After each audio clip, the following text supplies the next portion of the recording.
అట్లా బీజేపీ ఒక వ్యూహంతో ఆచితూచి అడుగులేస్తుంది ఈ విషయంలో. నితీష్ ఇన్ఫ్లుయెన్స్ ను తగ్గించడం కూడా దీని వెనుకున్న వ్యూహం. అంటే ఒకే దెబ్బకు రెండు పిట్టలు. లాలూ నుంచి పూర్తిగా రాజపూతులను లాక్కోవడం. ఎందుకంటే వివాదరహితుడు హరివంశ నారాయణ సింగ్ మంచి పేరుంది. గతంలో జర్నలిస్ట్ గా పనిచేశారు ఆయన. డిప్యూటీ చైర్మన్ గా సభను బాగా నడిపిస్తారనే పేరుంది. అట్లా రాజపూతులను దగ్గర తీసుకోవడము, ఇంపీచ్మెంట్ ఇచ్చిన విపక్షాలను న్యూట్రలైజ్ చేయడము. ఆల్రెడీ అందరు బయటపడిపోయారు. మీరు అట్లెట్లా తొలగిస్తారో, తొలగింపు మీద మద్దతు ఇస్తున్నారు. ధన్కర్కి మద్దతు ఇస్తే ఎవరికి తోచింది వాళ్ళు మాట్లాడుతున్నారు. వాళ్ళ విశ్వసనీయత ఏంటో ఇప్పుడు తేలిపోయింది అనమాట.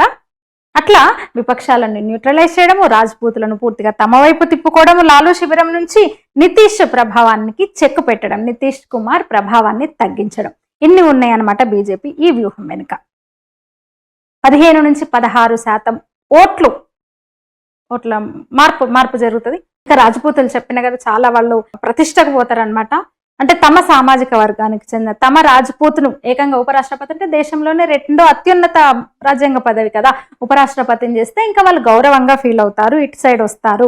లాలూ శిబిరం నుంచి మిగతా రాజపూతులు కూడా తమ వైపు వస్తారు, తమ కూటమి వైపు వస్తారు.